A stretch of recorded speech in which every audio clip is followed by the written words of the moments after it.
Hello नमस्कार दोस्तों, स्वागत है आपका अपने YouTube चैनल विजय की ओर पर।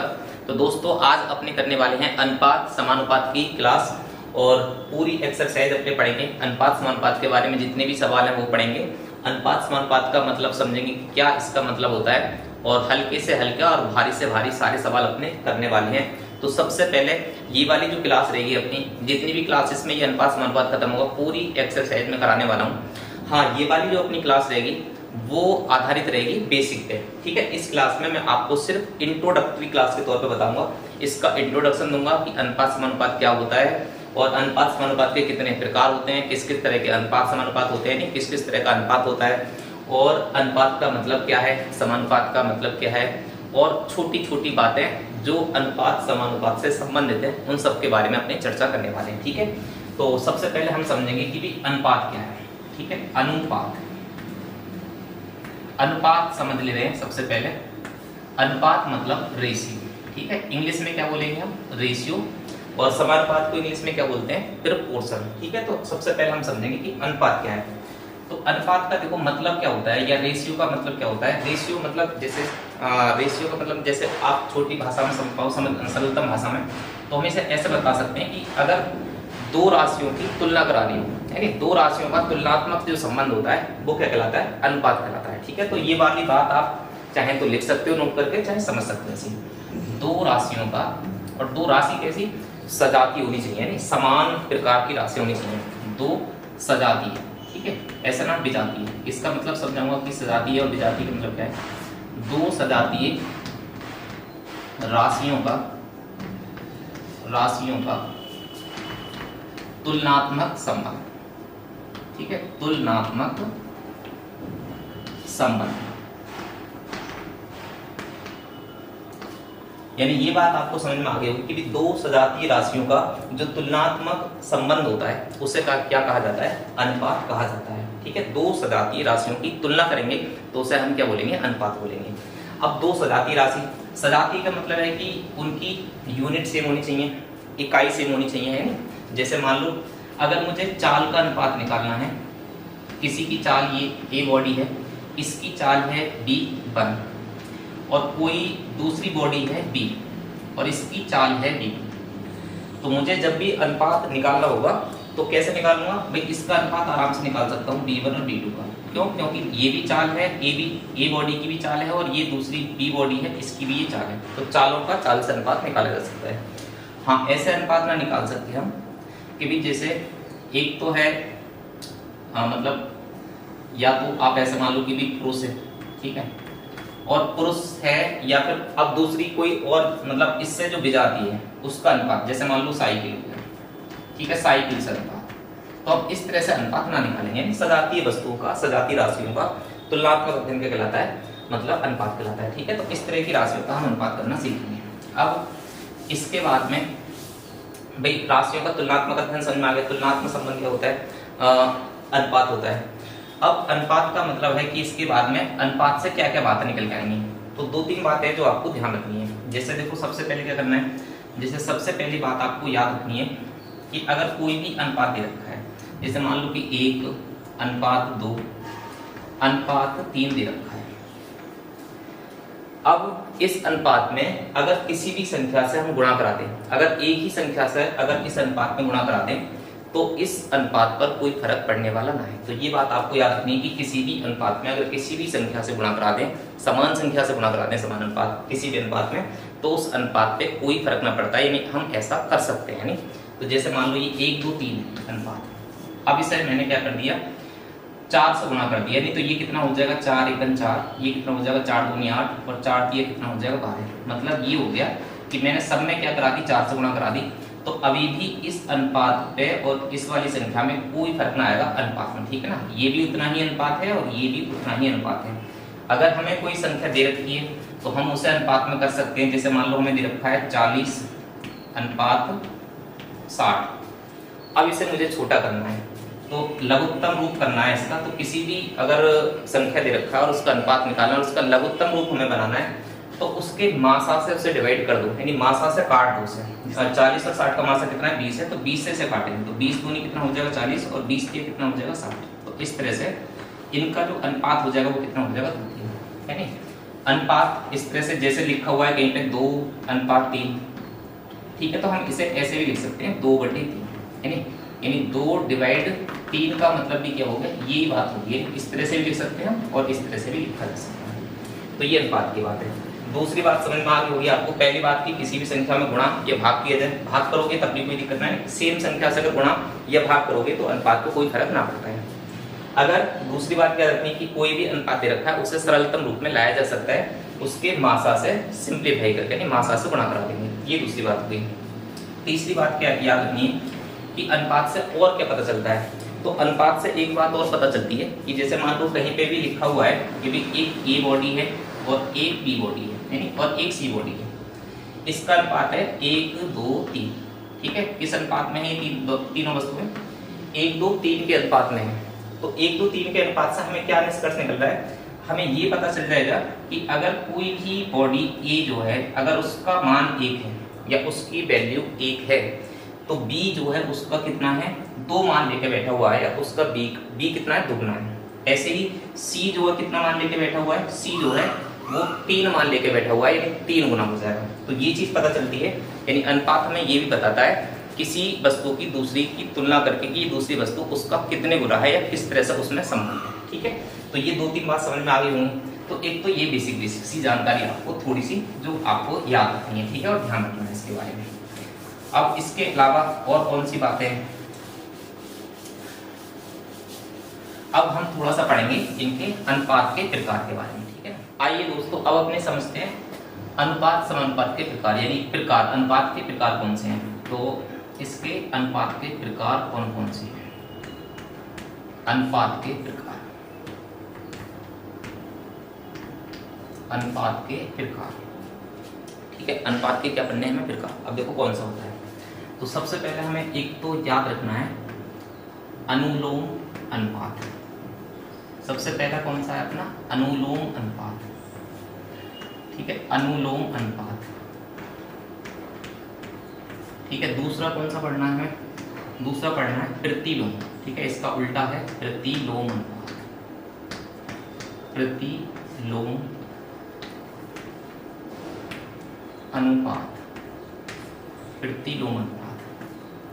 और तीसरा कौन सा है, तीसरा है इसे बोलेंगे हम मिश्रित अनुपात, ठीक है। तीसरा कौन सा है अपना, मिश्रित अनुपात, मिश्रित अनुपात, मिश्रित अनुपात। चौथा कौन सा पढ़ना है हमें, चौथा पढ़ना है वर्ग अनुपात, ठीक है, जिसे बोलेंगे हम वर्ग अनुपात, वर्ग अनुपात, ठीक है, वर्ग अनुपात। और पांचवा हमें पढ़ना है घनानुपात, घनानुपात। और छठा कौन सा पढ़ना है, वर्गमूल अनुपात, ठीक है, वर्गमूल अनुपात, ठीक है, वर्गमूल अनुपात। इसे ही क्या बोला जाता है, इसे ही बोला जाता है आधा अनुपात, आधा अनुपात, यानी सब डुप्लीकेट रेशियो, आधा अनुपात। ऐसे ही साथ में कौन सा पढ़ना है, घनमूल अनुपात, घनमूल अनुपात, घनमूल अनुपात। घनमूला का मतलब हो गया, इसे और क्या बोल सकते हैं, इसे बोलते हैं 1/3 अनुपात, ठीक है ना, 1/3 अनुपात, ठीक है, 1/3 अनुपात। घना अनुपात और ये घनमूल अनुपात, ठीक है, ये वर्ग अनुपात है और ये वर्गमूल अनुपात है। वर्गमूल अनुपात को बोलते हैं आधा अनुपात और घनमूल अनुपात को बोलते हैं 1/3 अनुपात। और घनानुपात को क्या आ सकता है, इसे आ सकता है 13 अनुपात, 13 अनुपात, ट्रिप्लिकेट रेशियो, ठीक है, अनुपात। और आठवां कौन सा पढ़ना है, आठवां पढ़ना है हमें वितत अनुपात, ठीक है, वितत अनुपात, वितत अनुपात। ठीक है, 8वां कौन सा पढ़ना है? वितत अनुपात। और फिर 9वां कौन सा पढ़ना है? 9वां पढ़ना है हमें समानुपात, समानुपात। तो एक एक करके हमें सारे ये रेशियो पढ़ने हैं। ठीक है, इतने प्रकार से जो मेरे समझ में आते हैं वो मैंने आपको बता दिए। देखो अनुपात के प्रकार जो है, अनुलोम अनुपात पढ़ेंगे सबसे पहले। दूसरे नंबर पे क्या देखना है हमें? प्रतिलोम अनुपात क्या होता है। तीसरे नंबर पे क्या होता है? मिश्रित अनुपात क्या होता है। और चौथे नंबर पे क्या? वर्गानुपात। 5वें नंबर पे क्या? घनानुपात। 6ठे नंबर पे वर्गमूलानुपात और आधानुपात। और 7वां जो क्रम है वो है घनमूलानुपात या फिर एक तिहाई अनुपात। और 8वां क्या है? वितत अनुपात। और 9वां क्या है? समान अनुपात। ठीक है, इस तरह से हमें ये अनुपात पढ़ने हैं। अब देखो एक एक करके देख रहे हैं, बहुत ही सिंपल है, छोटी छोटी बातें आपको समझनी है और आराम से याद हो जाएंगी। देखो अनुलोम अनुपात का मतलब क्या है? अनुलोम अनुपात का मतलब है कि अगर कोई एक राशि के बढ़ने से दूसरी राशि भी बढ़ती है, एक राशि के घटने से दूसरी राशि भी घटती है, तो वो संबंध क्या कहलाता है? वो अनुलोम अनुपात कहलाता है, अनुलोम संबंध कहलाता है। ठीक है, जैसे एक आपने फॉर्मूला पढ़ा होगा, चाल बराबर। ठीक है, चाल बराबर क्या होता है या फिर दूरी बराबर क्या होता है? तो आप लगा लो, दूरी बराबर क्या होता है? चाल गुना समय। ठीक है, चाल गुना समय, ये फॉर्मूला आपने पढ़ा है। ठीक है, चाल बराबर दूरी बटे समय या फिर दूरी बराबर चाल गुना समय। अब इसमें देखो, अगर हम समय को कांस्टेंट कर दें, ठीक है, तो हम समय को कांस्टेंट कर दें तो दूरी में और चाल में कैसा अनुपात आएगा? समानुपाती संबंध। यानी अगर हम चाल बढ़ाएंगे तो दूरी भी ऑटोमेटिकली बढ़ जाएगी। ठीक है, तो एक के बढ़ाने से क्या हो रहा है? दूसरी राशि भी बढ़ रही है। अगर हम चाल घटाएंगे तो दूसरी राशि भी घट जाएगी। तो ऐसा जो अनुपात कहलाता है वो कहलाता है अनुलोम अनुपात। ठीक है, ये बात समझ में आ गई होगी कि अनुलोम अनुपात क्या होता है कि एक वस्तु के बढ़ने से अगर दूसरी वस्तु भी बढ़ रही है और एक वस्तु घटने से अगर दूसरी वस्तु भी घट रही है तो वो कैसा अनुपात कहलाता है? अनुलोम अनुपात कहलाता है। ठीक है, ये बात समझ में आ गई होगी। जैसे मान लो मैंने चाल और किस में बताया था? दूरी बराबर, ये चाल का और दूरी का। ठीक है, चाल का और दूरी का। चाल बराबर क्या होता है? दूरी। चाल बराबर दूरी बटे समय होता है। तो चाल का और दूरी का कैसा रिलेशन हो जाएगा? मतलब अनुलोम अनुपात। अब प्रतिलोम कैसा होगा? प्रतिलोम होगा एक राशि को अगर बढ़ाएं तो दूसरी राशि क्या हो? घटे, और अगर एक राशि को घटाएं तो दूसरी राशि बढ़े। यहाँ पे क्या हो रहा था? एक राशि के बढ़ने पे दूसरी राशि बढ़ रही है और घटने पे दूसरी राशि भी घट जाती है। यहाँ पे क्या होगा? प्रतिलोम में अगर एक राशि बढ़ाएंगे तो दूसरी राशि घटेगी यानी कम होगी, और अगर एक राशि हमने कम करी तो दूसरी राशि बढ़ जाएगी। तो ऐसा संबंध क्या कहलाता है? ऐसा संबंध कहलाता है प्रतिलोम अनुपात। ठीक है, जैसे इसमें इसी फॉर्मूले को ले लो आप, तो चाल बराबर क्या होता है? दूरी बटे समय। ठीक है ना, चाल बराबर क्या होता है? दूरी बटे समय। आप ऐसे समझ सकते। ठीक है, तो अगर कोई हमसे बोले कि भी चाल में और दूरी में कैसे संबंध है, तो ये कैसा है? समानुपात संबंध है, यानी अनुपाती संबंध है, अनुलोम अनुपात है। और चाल का और समय का कैसा संबंध है? तो चाल अगर आप बढ़ाओगे तो समय घट जाएगा। ठीक है, अगर दूरी कांस्टेंट है तो। अगर चाल बढ़ाओगे तो समय क्या हो जाएगा? घट जाएगा।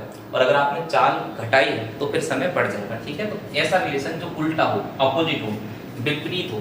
ठीक है, एक राशि के बढ़ने पे दूसरी राशि घटे, दूसरी राशि के घटने पे एक राशि बढ़े, तो वो संबंध कैसा होता है? वो होता है प्रतिलोम अनुपात। जैसे आपका हो जाएगा चाल का और किसका? समय का। चाल और समय का कैसा रेशियो होता है? तो ये उल्टा रेशियो होता है, प्रतिलोम अनुपात कहलाता है। अब आइए समझते हैं तीसरा अनुपात क्या होता है? मिश्रित अनुपात। ये बहुत इंपॉर्टेंट है, मिश्रित अनुपात। तो मिश्रित अनुपात में हम क्या करते हैं? जितने भी हमें अनुपात दे रखे हों उनके प्रथम पदों का गुणनफल हम एक जगह कर लेते हैं, और जो दूसरा पद होता है, जितने भी हमें अनुपात दे रखे हैं उनका गुणनफल हम एक जगह करके सबका अनुपात निकाल के, और जो आंसर आता है वो कहलाता है हमारा मिश्रित अनुपात। ठीक है, अब इसे एक एग्जाम्पल से मैं समझाता हूँ। ठीक है, ये दो तो समझ में आ गई, अनुलोम और प्रतिलोम। ठीक है ना, तो ये तो मैं रफ कर दे रहा हूँ, अनुलोम और प्रतिलोम। अनुलोम और प्रतिलोम तो अपने हो गए। अब समझते हैं मिश्रित अनुपात क्या होता है। तो देखिए मिश्रित अनुपात कौन सा होता है? जैसे मैंने बोला कि भी एक राशि है ए, यानी ए बी, दूसरा अनुपात है हमारे पास में, ठीक है, सी अनुपात बी, और तीसरी हमारे पास में कोई क्वांटिटी है ई अनुपात बी। अब इसका जो अनुपात है वो है 2:3। सी और डी का जो अनुपात है वो है 1:4 और ई का अनुपात है 5:2। इस तरह से संबंध है। ये क्या है, ए बी सी डी का और ई एफ का, ये 3 अनुपात है हमारे पास में, 1 2 और 3। इनका हमें बनाना है मिश्रित अनुपात, यानी हमसे कल को पेपर में आ जाए कि भी इनका मिश्रित अनुपात बना दो, इनका सबका मिश्रित अनुपात निकाल के बताओ कितना होगा। क्या पूछेगा इसमें, मिश्रित अनुपात। तब हम इसे किस तरह से करेंगे, तो मैंने क्या बताया, मिश्रित अनुपात क्या होता है, अगर 3 क्वांटिटी हमें 3 अनुपात दे रखे हैं, मिश्रित बनाना है तो इसके पहले पहले पदों का हम एक साथ गुणा करा देंगे, यानी पहले पहले पदों की एक साथ गुणा, और जो सेकंड पद है इनकी गुणा बाद में अनुपात लगा के, ठीक है। जैसे अब यहाँ पे देखो पहला पद क्या है 2, ठीक है, इस दूसरे रेशियो का पहला पद क्या है 1, तो इसकी गुणा करा लेंगे। तीसरी जो अनुपात है तीसरा, इसका पहला पद क्या है 5, ठीक है। अब इसका अनुपात, ठीक है, अनुपात का चिन्ह लगा दिया। अब इनके दूसरा पद क्या है, पहले अनुपात का दूसरा पद क्या है 3, ठीक है, इसका दूसरा पद क्या है 4 और इसका दूसरा पद क्या है 2। अब हमें क्या करना है, इसकी गुणा कर लेनी है, तो कितना हो जाएगा, देखो काट सकते हैं, 2 से 2 कैंसिल आउट हो जाएगा, ये कितना हो जाएगा 5 1 5 और ये क्या हो जाएगा 3 4 12। तो अब ये हम आगे सॉल्व ना कर सकते हैं, तो यही हमारा क्या हो जाएगा, आंसर हो जाएगा।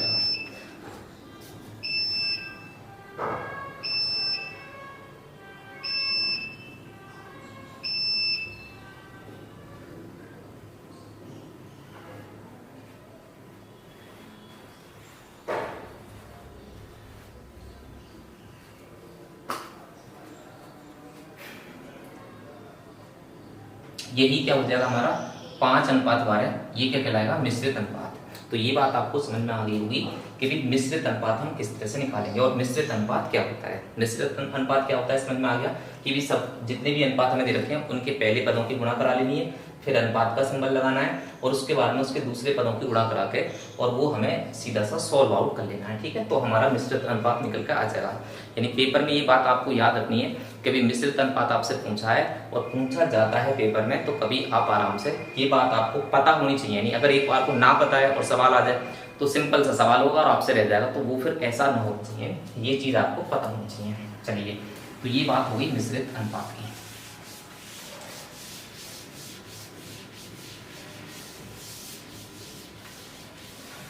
अब पढ़ते हैं अपनी बात वर्ग अनुपात की, ठीक है। वर्ग अनुपात, वर्ग अनुपात का मतलब क्या होता है, वर्ग मतलब स्क्वायर, स्क्वायर का अनुपात निकालना है, ठीक है। जैसे मान लो मुझसे कोई पूछ रहा है कि भी हमें 4 5 का वर्ग अनुपात बता दो, 4 और 5 का वर्ग अनुपात बताना है, ठीक है। क्या निकालना है, वर्ग अनुपात। तो वर्ग अनुपात का मतलब क्या, इसका स्क्वायर अनुपात निकाल देना है। तो सीधा सिंपल है भाई, 4 का क्या करना है, वर्ग करना है, तो 4 का वर्ग कितना हो जाएगा 16 हो जाएगा। 5 का वर्ग करेंगे तो 5 का वर्ग कितना हो जाएगा 25 हो जाएगा। तो यही हमारे सवाल का क्या हो जाएगा, वर्ग अनुपात हो जाएगा। तो ये सिंपल है, किसी भी संख्या लो, जो अनुपात भी आपसे पूछा है उसका हमें क्या कर देना है, वर्ग कर देना है, तो क्या निकल कर आ जाएगा, वर्ग अनुपात निकल कर आ जाएगा। इसी तरह से सेम क्या है, ये दूसरा वाला घनानुपात, ठीक है। जैसे मान लो हमसे पूछा है 4 का और 5 का ही घनानुपात निकालना है कि भी इसका घना अनुपात बता दो। घनानुपात मतलब क्यूब रेशियो बताना है, मतलब क्यूब करना है उसका रेशियो, क्यूब करके रेशियो बताना है। तो देखो 4 का 5 का क्यूब रेशियो क्या होगा, 4 का घन करेंगे तो कितना हो जाएगा 4 4 16 4 64, ठीक है। 5 का घन करेंगे तो कितना होता है, 5 का होता है 5 5 25 पंजे 125, ठीक है। तो इसका अनुपात कितना हो जाएगा 64:125। यानी सीधा आपको क्या कर देना है, घन कर देना है, तो क्या बन जाएगा, घन अनुपात बन जाएगा। और अगर वर्ग कर दिया तो आपका वर्ग अनुपात बन जाएगा, ठीक है। तो ये दो बातें सिंपल है, समझ में आ गई होंगी। यानी घनानुपात को ध्यान रखना है, तेहरा अनुपात भी बोलते हैं, तेहरा का आप दिमाग में ये मत डाल लेना कि ट्रिप्लीकेट इंग्लिश में बोलेंगे, ट्रिप्लीकेट रेशियो। तेहरा का मतलब कहीं आप 3 से गुणा कर दो, यानी तेहरा का मतलब जैसे शब्द आ रहा है हिंदी का, तो हमें लगेगी तेहरा कर दो, तेहरा मतलब कि 3 गुना कर दो। तो 3 गुना ना करना है, क्या करना है हमें, इसका घन करना है, ठीक है। ये बात आपको याद रखनी है। इसके बाद में याद हो वर्गमूला अनुपात, ये बहुत इंपॉर्टेंट है, वर्गमूला अनुपात। जैसे ये बना दो 6 वाला वर्गमूला अनुपात का मतलब क्या है, देखो ये सब तो सिंपल है। वर्गमूला अनुपात अगर आ जाए पेपर में तो बहुत ही सिंपल है। जैसे मान लो आपसे पूछेगा कि भी 25 का और 49 का है, 49 का वर्गमूला अनुपात निकाल दो, वर्गमूला अनुपात। तो इसे तो हर कोई बच्चा कर देगा। 25 और 49 का वर्गमूल अनुपात, 25 का वर्गमूल निकाल लो 5 हो जाएगा, और 49 का वर्गमूल निकाल लो कितना हो जाएगा 7 हो जाएगा। तो ये तो सिंपल है, वर्गमूल निकालना, वर्गमूल का अनुपात निकालना, तो ये तो सिंपल है। लेकिन टफ क्या है, दिक्कत है इसकी शब्दावली की। अगर वर्गमूल अनुपात की जगह क्या दे दिया जाए, आधा अनुपात सवाल में दे दे, यानी हमारे इसकी जगह क्या पूछ ले, आधा अनुपात। और ये बात हमने कभी पढ़ी ना हो कि भी वर्गमूल अनुपात को हम आधा अनुपात भी कहा जाता है, तो हमारे दिमाग में बात आएगी कि आधा करने की बात बोल रहा है, तो हम जो भी अनुपात हमें दे रखा हुआ उसका हम क्या कर देंगे, आधा कर देंगे, और हमारा सवाल गलत हो जाएगा। तो आधा अनुपात का मतलब क्या होता है, वर्गमूल अनुपात होता है। आधा अनुपात लिखा है तो इसका मतलब क्या निकालना है, वर्गमूल निकालना है। ये शब्दावली हमें जरूर समझनी है, ठीक है। वर्गमूल अनुपात मतलब आधा अनुपात, और इंग्लिश में क्या बोलते हैं, सब डुप्लीकेट रेशियो, ठीक है। इंग्लिश में क्या बोलते हैं इसे, सब डुप्लीकेट। तो कभी कभी क्या होता है, सब डुप्लीकेट, ये सब डुप्लीकेट के नाम से भी याद आता है, सब डुप्लीकेट रेशियो।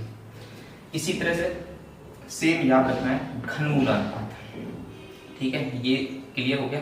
अब घनमूल अनुपात, ये वाला जो है घनमूल अनुपात मैंने 1/3 अनुपात, तो 1/3 बोले तो आप 1/3 मत कर देना, नहीं। जैसे मान लो हमसे पूछेगा किसी भी संख्या का 1/3 अनुपात बता दो या घनमूल अनुपात बता दो, तो हमें क्या देगा, किसी भी ऐसी संख्या का देगा जिससे हमें घनमूल वाली संख्या होगी। जैसे मान लो हमें दे दिया 216, ठीक है, 216 अनुपात 343, इसका हमें क्या बताना है, घनमूला अनुपात, घनमूला अनुपात, इसका हमें घनमूला अनुपात बताना है। 216 और 343 का क्या बताना है, घनमूल अनुपात। तो हम क्या करेंगे, 216 का घनमूल निकालेंगे, कितना होता है 6, और 343 का घनमूल निकालेंगे, कितना होता है 7। तो इसका अनुपात कितना हो जाएगा, 6:7। तो ये है हमारा घनमूल अनुपात, जिसे आप क्या बोल सकते हो, 1/3 अनुपात भी बोला जा सकता है, ठीक है ना। तो ये दोनों अनुपात समझ में आ गए भाई, वर्गमूल अनुपात क्या होता है और घनमूल अनुपात क्या होता है, ठीक है। अब करेंगे हम बात वितथ अनुपात की।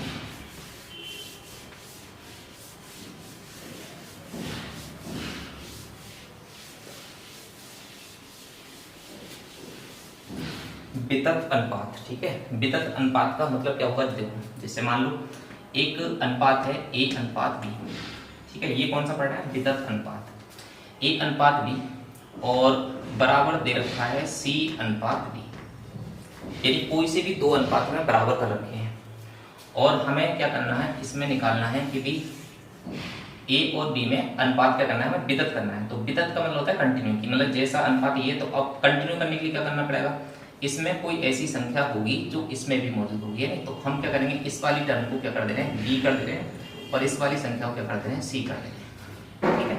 यानी एक ऐसा एलिमेंट जो इसमें कोई इसमें होगा, तो ये अनुपात क्या कहलाएगा, वितथ अनुपात। यानी ये वाली संख्या आपकी ऐसे दे रखी है, फिर ये टर्म आपकी यहाँ पे, तो ये क्या कहलाएगा, वितथ अनुपात हो जाएगा। अब इसे सॉल्व करने का तरीका क्या है, तो इसे सॉल्व करने का तरीका है कि भी इसे लिखा जा सकता है A/B, और इसे लिखा जा सकता है B/C। जब बराबर का सिंबल हो और दो संख्या इस तरह से सॉल्व करनी है, तो हम क्या करते हैं, क्रॉस मल्टीप्लाई करते हैं। तो C की A से मल्टीप्लाई कर देंगे, क्या बन जाएगा AC, और B की B में मल्टीप्लाई करेंगे तो क्या बन जाएगा B²। तो इसका मतलब है कि ये जो वितथ अनुपात होगा, इनका संबंध क्या होगा, इस तरह से होगा। यानी हम B का मान अगर निकालेंगे तो ये क्या हो जाएगा, √AC, और इसी को हम क्या बोला जाता है, इसको ही मध्य अनुपात बोला जाता है, मध्य अनुपात के मध्य अनुपाती, ठीक है। ये बात क्लियर हुई। अब समझते हैं समानुपात क्या होता है, सबसे लास्ट वाला समानुपात।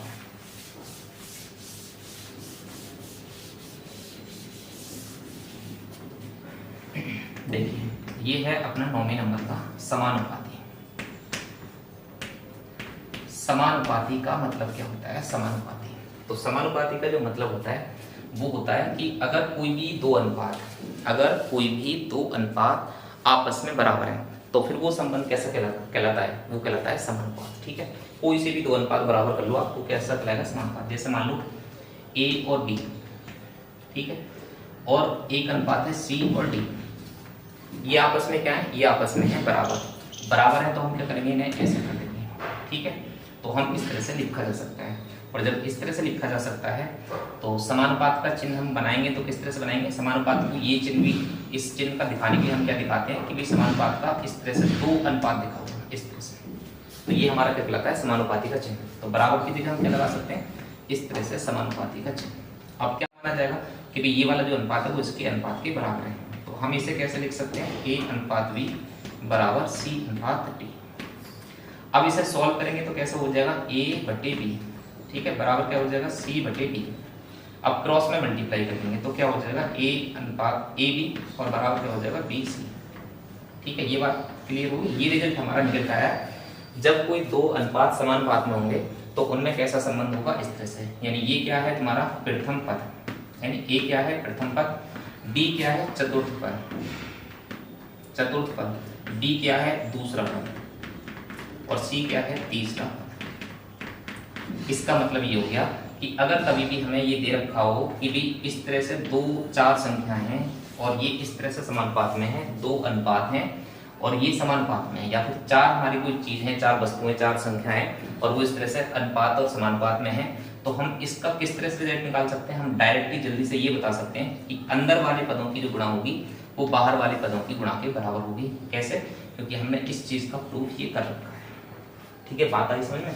यानी इसे हम ऐसे भी लिख सकते हैं, जब भी सॉल्व करना होगा, जैसे मान लो कोई सवाल है x अनुपात 2 समानुपात 4 और अनुपात 10। ठीक है, अब मान लो हमें ये सवाल सोल्व करना है और बताना है कि भी इसका x का मान कितना हुआ। तो हमें पता है कि बाहर वाले पदों की गुणा कितनी हो जाएगी 10x और अंदर वाले पदों की गुणा कितनी हो जाएगी 2 चौक 8। ये दोनों आपस में क्या होंगी, बराबर। अंदर वाले पदों की गुणा बाहर वाले पदों की गुणा के बराबर होती है। यहाँ से हम x का मान निकालेंगे तो कितना हो जाएगा 8/10। तो इस तरह से हम x का मान निकाल सकते हैं, कोई सा भी पद निकाल सकते हैं। तो ये वाली समानुपाती जो मतलब चीज है वो इस तरह से बोला जाता है, समानुपात। ठीक है ना। तो ये वाले जो अनुपात मैंने समझाए, अनुपात के बारे में जो बताया वो आपको समझ में आ गया होगा। ठीक है, तो आज अनुपात की जो अपनी बेसिक क्लास है वो ही अपने रहते हैं और इससे अगली वाली जो क्लास होगी उसमें अपने सीखेंगे कि किस तरह से किसी भी अनुपात को मर्ज किया जाता है। बहुत सारे हमें अनुपात दे रखे हों, उनको किस तरह से मर्ज करेंगे या अनुपात से संबंधित और कैसे कैसे सवाल हम मतलब सीखेंगे, वो मैं इससे नेक्स्ट वाली जो वीडियो होगी उसमें मैं आपको सिखाऊंगा। ठीक है, तो इसी के साथ आज की अपनी क्लास यहीं पर एंड करते हैं और मिलते हैं नेक्स्ट क्लास में जल्दी ही। नमस्कार।